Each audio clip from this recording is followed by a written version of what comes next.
ውድ አድማጮቻችን እንዲሁም ተመልካቾቻችን ዛሬ የምናቀርበው ስለ ሁጎ ቻቬዝ ነው። ሁጎ ቻቬዝ የቬኔዙዌላው ደግ መሪ፣ በአሜሪካ አሸባሪ የተባለው ያልተዘመረለት ጀግና ሁጎ ቻቬዝ እኔ አምባገነን አይደለሁም፣ አምባገነን በሆን ኖሮ ጓደኞቼ ሁሉ የአፍሪካ መሪዎች ይሆኑ ነበር ያለው ጀግናው ሁጎ ቻቬዝ ለዓለማችን የሳውዲ ሉል የመሰሉ መሪዎችን እንዳፈራች ሁሉ ሁጎ ቻቬዝን የመሳሰሉ ጀግና መሪዎችን ማስተናግዳ ነበር።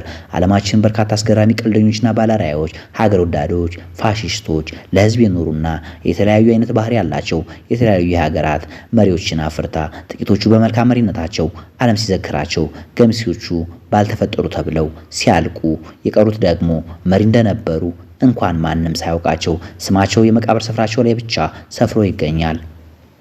ምድራችን በርካታ ሞኝና የዋህ አለፍ ሲልም እንደ ኢዲ አሚን ዳዳ ያሉ እብድና አምባገነኖች ማፍራቷ ይታወሳል። ኢዲ አሚን ዳዳ ክፉ አምባገነን ነበር። በምዕራባውያን እይታ ደግሞ ሁጎ ቻቬዝ አምባገነን ነበር። ሁጎ ቻቬዝ አምባገነንነት ግን ለና አሜሪካ እንጂ ለሚወዱትና ለሚወዳቸው የቬኔዙዌላ የላቲንና የአሜሪካ ቦሊቪያ እንቅስቃሴ ተከታዮች አልነበረም። ቬኔዙዌላ እስከዛሬ ድረስ ያነቡለታል።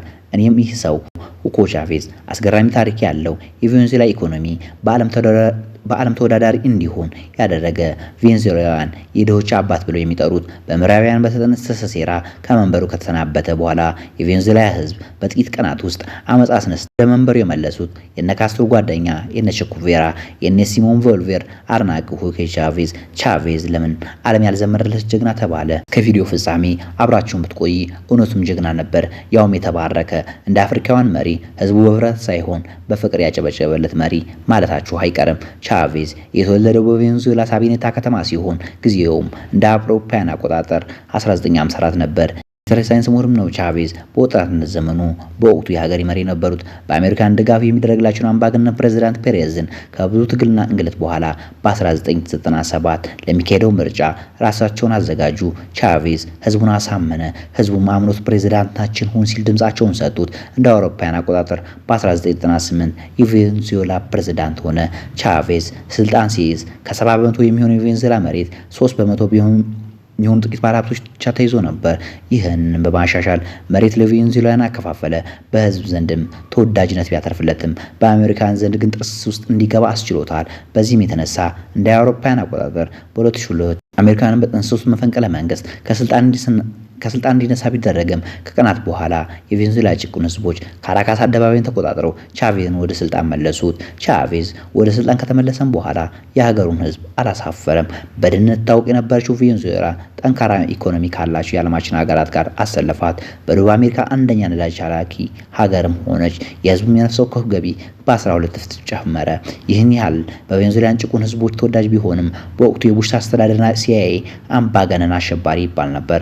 ሁጎ ቢሆንም ቀላል ሰው አልነበረም። ለ14 ዓመት የቬኔዙዌላን በታማኝነት ያገለገሉት ጀግናው ሁጎ ቻቬዝ አሜሪካንን ቤቷ ድረስ እየሄዱ ማንነቷን የሚነግሯት ነበር። እናም በአንድ ወቅት በተባበሩት መንግስታት ስብሰባ ላይ ተሰብሳቢዎቹ ፊት አሜሪካን በሜዳዋ ላይ ልክ ልኳን ነገረው የወረዱበት ንግግር እስከዛሬ ታሪክ ያስታውሰዋል። ነገሩ እንዲህ ነው። ሴፕቴምበር 2006 በተካሄደው የተባበሩት መንግስታት ስብሰባ ላይ ፕሬዝዳንት ሁጎ ቻቬዝ ንግግር እንዲያደርጉ ተጋብዘው ወደ ፒዲየሙ ካመሩ በኋላ ማይኩን ኦን አድርገው ለጥቂት ሰከንዶች ተሰብሳቢውን ተመለከቱ። ከዚያም ከፊት ለፊታቸው በርቀት ወደ ተቀመጡት የአሜሪካን ፕሬዝዳንት ላይ አይናቸውን ተክለው ልክ ሰይጣን እንዳየሰው እጃቸውን በመስቀል ምልክት እያማተቡ ክቡራን የሀገራት መሪዎች ትናንትና ልክ አሁን በቆምኩበት ቦታ ላይ ዲያብሎስ ቆሞ ነበር። ዲያብሎስ ራሱ እዚህ ቦታ ቆሞ ሲናገር ነበር። ያ ዲያብሎስ እስካሁን ከዚህ ቦታ ሽታው አልጠፋ ሰይጣን ጆርጅ ቡሽ ይባላል ብለው ሲናገሩ ጉባኤ ተሰብሳቢዎች ግማሹ ባድናቆት ግማሹ በገረሜታ የቀረቡ በተቃውሞ ማግረሙን ጀመረ። ቻቬዝ አላቆሙም። የፒዲየሙን ጠረጴዛ በኃይልና በቁጣ እየደበደቡ አሜሪካን ሀገራት ጉዳይ ጣልቃ እየገባች የምትፈተፍተውን ነገር እንድታቆም ለዓለም ሀገራት ተባብረው ጠየቁ። በደሃ ሀገራት ላይ የሚሞክሩትን የምዕራባውያን ጉልበት እንዲሰብሩ ተናግረው በኩራት ከወጡበት መድረክ በኩራትና በልብ ሙሉነት ወረዱ። ቻቬዝ ቡሽ በኢራቅያን ህጻናት ላይ ያደረሰውን እልቂት ያወገዘ ሲሆን ይህን ተከትሎ በርካታ የምዕራባውያን ጋዜጠኞች በንዴት ቻቬዝን አምባገነን ሲሉ ጻፉ። ይህን ተከትሎ ለታላቁ የዓለማችን ጋዜጠኛ ኦሊቨር ስቶን ቃለ ምልልስ የሰጠው ቻቬዝ እኔ አምባገነን አይደለሁም፣ አምባገነን በሆን ኑሮ ጓደኞቼ የአፍሪካ መሪዎች ይሆኑ ነበር ሲል ለአሜሪካና ለአፍሪካውያን አምባገነኖች መሪዎች ጋር ያለውን ወዳጅነት ይፋ አውጥቶታል። ቻቬዝ የአሜሪካ ከመንግስት የዓለም ገዥ ለመሆን የሚያደርገውን ጥረት ለአፍታም ተቀብለው የማያውቁ እጅግ ደፋር መሪ ነበሩ። ዓለማ ዓለማችን እንደ ሳውዲ ሉል የመሰሉ መሪዎችን እንዳፈራች ሁሉ ሁጎ ቻቬዝን የመሳሰሉ ጀግና መሪዎችንም አስተናግዳ ነበር።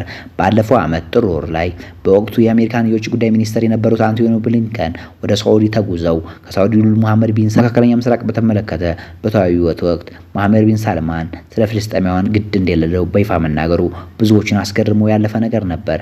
መሐመድ ቢን ሳልማን በዚህ ወቅት እኔ በግሌ የፍልስጤማውያን ነገር አያሳስበኝም በማለት መናገሩ 90 የሚሆኑ የሳውዲ ወጣት የፍልስጤማውያን ነገር እንደሚያሳስባቸው በዚህም ምክንያት እንደ ሀገር ከእስራኤል ጋር ስምምነት እንደማይደፍሩ ተነግሯል።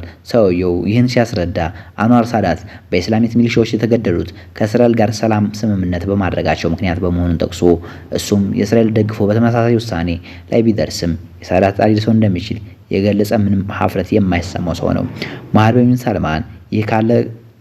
መሐመድ ቢን ሳልማን ይህ ካለ ከጥቂት ወራት በኋላ ዛሬ ደግሞ ሳውዲ የትራምፕን ጋዛ መቆጣጠር ሀሳብ እንደምትቃወም መግለጫ ወጥቷል። ያው ቀደም ብለው እንደተናገሩት በግላቸው ይህ የፍልስጤማውያን ነገር ጉዳያቸው ባይሆንም እንደ መንግስት ግን የስሙላ የተላላሰ መግለጫ አልልህ ደግሞ ቻቬዝ የመሐመድ ቢን ሳልማን ያህል ከእስራኤሎች ጋር በዘርም ሆነ በሃይማኖት ሳይገናኝ ሰብአዊነት ይዞት እድሜ ልኩን ስለ ፍልስጤማውያን ነጻነት ሲጮህ ሲሟገት እንዲሁም በተደጋጋሚ ጊዜያት የእስራኤል መሪዎችን ከአዶልፍ ሂትለር ጋር በማመሳሰል በዓለም አቀፍ ወንጀለኞች ፍርድ ቤት መከሰስ አለባቸው እያለ ሲጠይቅ የኖረ ሰው ነበር። ይህ የፍልስጤማውያን እንደ ሀገር እውቅና ከሰጡ የዓለማችን መሪዎች ቀዳሚ ከመሆኑም በላይ አምባገነትን፣ ሞትን የማይፈራ ይቃወም ነበር። ዓለማችን እንዲህ ናት፣ የፍልስጤማውያን ነገር ጉዳይ አይደለም የሚል እንደ መሐመድ ቢን ሳልማን አይነት መሪዎች እንዳሏት ሁሉ ቻቬዝን የመሳሰሉ ድንቅ ሰዎችም ነበሯት። እንደዚህ አነጋገርና 4 ልጆች አባት የነበረው ሁጎ ቻቬዝ ማርች 5 2013 እስካሁን ድረስ ምክንያቱ ባልታወቀ ሁኔታ ህይወቱ ቢያልፍም የቬኔዙዌላ ህዝቦች ግን እድሜ ልኩን ሲዘክሩት ይኖራሉ።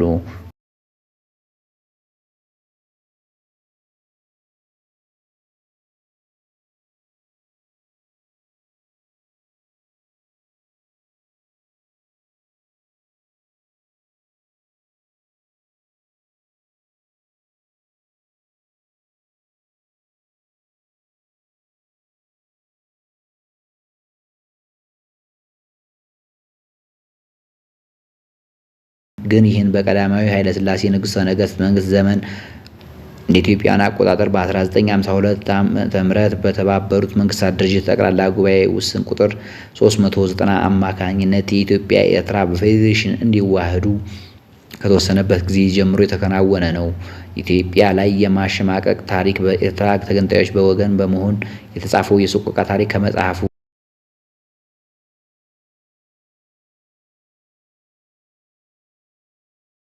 ሺህ ጊዜ መልሶ መላልሶ እየደጋገመ የሚመጣብኝ ሀሳብ የዚች ኢትዮጵያ የሚሏት የአፍሪካ የነጻነት ምድር ላይ ከሩቅም ከቅርብም የተሰለፉባት የጠላት መዓት ነው።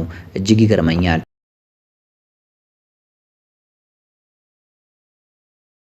ቻይና ኢሳያስን ተገንጣዮች ጓዶችን እንዴት ባለ መልኩ አሰልጥናና ኢሳያስ ተገንጣዮችን ጓዶችን እንዴት ባለ መልኩ አሰልጥናና አስታጥቃ በኢትዮጵያ ላይ እንዳስተማራቻቸው ይነግረናል ደራሲው።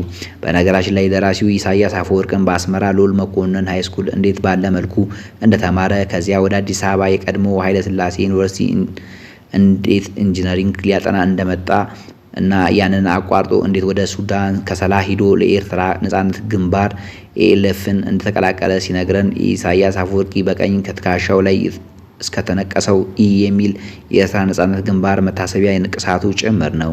አነጣጥሮ የሚያውቅና የሚነግረን ሁሉን እንደዚያው ነው የሚያውቃቸው ደራሲው።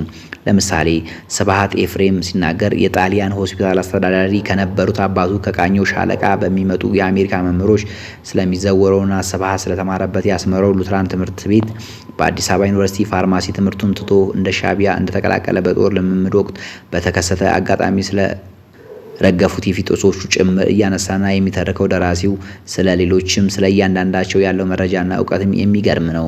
በእውነቱ በ1950ዎቹ የኤርትራ ነጻነት ንቅናቄ ማህበረ ሸዋተን ወይም ኤኤልኤምኤስን በካይሮ ስለ መሰረቱ እንድሪስ መሐመድ አደም ይተርካል። የቀድሞ የኤርትራ ሙስሊም አውቴ እንዴት አድርጎ የኤርትራ ነጻነት ግንባርን ኤኤልኤፍን እንደመሰረተ እንዴት ሱዳን 9 የታጠቁ ወታደራዊ ወታደሮቿን ለነጻነት ግንባር እንደሰጠች ኢድሪስ ሐሚድ አውቴ ሲሞት እርሱን ተክቶ የኤርትራ ነጻነት ግንባርን ስለ ሰመራውና ኤርትራ ግንባርን ስለመራውና በቅጽል ስሙ አቡ ጣይራ የተባለ ስለሚጠራው የኤርትራ ነጻ አውጪዎች መሪ ሱዳናዊ የጦር መኮንን ሙሐመድ ኦማር አብደላ ታሪክ ልክ እንደ ቆሎ ጓደኞቻቸው እያንዳንዷን ዝርዝር ነገራቸውን ከታሪኩ ተዋናዮች አንደበት ተቀብሎ መርምሮ አጥንቶ ከሽኖ የሚያቀርብልን በምጽዋ ጠረፋማ አካባቢ በአስተማሪነት ሲያገለግል ስለነበረው የኤርትራ ነጻነት ግንባር መሪ የኤርትራ መገንጠል እንቅስቃሴ ከአረብ ሀገራት ጋር ስለተሳሰረው የሻዕቢያና የሌሎችም ጸረ ኢትዮጵያ ኃይሎች ዋነኛ አስተባባሪ የውጭ ግንኙነት ሰው ስለነበረው ኦስማን ሳሌም ደጋግሞ ነው የሚነግርህ ደራሲ። በንጉሱ ዘመን አፍቃሪ ኢትዮጵያን የነበረው የኤርትራ መማክርት ጉባኤ ፕሬዝዳንት ሐሚድ ፈራጅ እንዴት ኢትዮጵያን ክዶ ለኤርትራ ነጻነት ግንባር ተሰልፎ በመሪነት እንደተዋጋና የኤርትራን ገዥ የነ ጀነራል አብይን ግድያ እንዳስፈጸመ በአቆርዳት በ22 ኢትዮጵያን ወታደሮች ያለቁበትና ከ100 በላይ የቆሰሉበት ከፍተኛ የፈንጅ ጥቃት እንዴት እንደተቀነባበረ ይተረካል። እንደ ኢትዮጵያን አቆጣጠር በ1965 በሱዳን ከሰላ ላይ ስለተቋቋመው የኤርትራ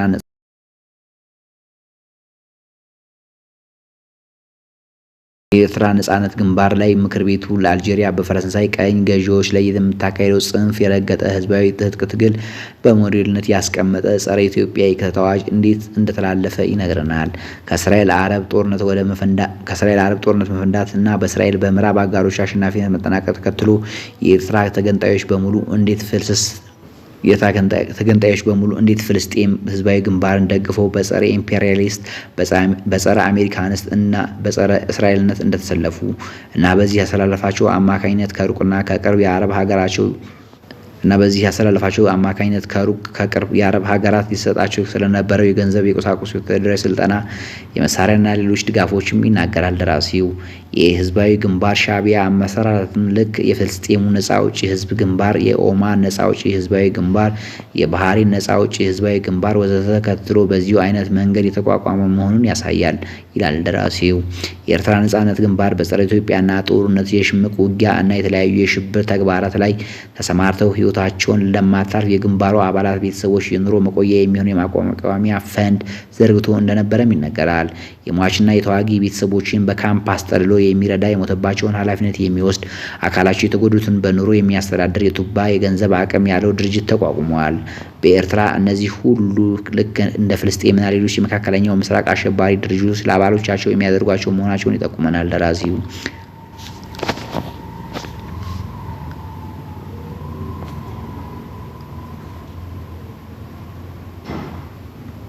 ኢትዮጵያን ለሚዋጉት የኤርትራ ገንጣይ ድርጅቶች የገንዘብ፣ የጦር መሳሪያ እርዳታ ከሱዳን፣ ከሶማሊያ፣ ከአልጄሪያ፣ ከሊቢያ፣ ከኢራቅ፣ ከሳዑዲ አረቢያና ሶሪያ፣ ከያሲር አረፋትና የፍልስጤም ነጻ አውጪ ይጎርፍላቸው እንደነበረ ደራሲው በግልጽ የሚመሰክረው ታሪክ እውነት ነው። በወቅቱ እንደ ካርሎስ ቀበሮ የመሳሰሉት ዓለም አቀፍ ጸረ ጽዮናዊ አሸባሪ ጭምር በአባልነት የተንቀሳቀሱበት የነበረው በርካታ የአረቦች የካፒታልና የሰው ኃይል ተስተባብሮ የፍልስጤሞችና አረቦችን ነጻ አወጣለሁ ብሎ በደቡብ የመን ዋና መቀመጫውን አድርጎ ይንቀሳቀስ የነበረው የአረብ ናሽናል ሙቭመንት ኤኤንኤም ዋነኛ የኤርትራን አጋር በመሆን ከፍተኛ ውለታ እንደዋላቸውም ሳይዘግብ አያልፍም ደራሲው። የገረመኝ የኩባ ነው። ኢትዮጵያን ረድታ ከሶማሊያ ወራ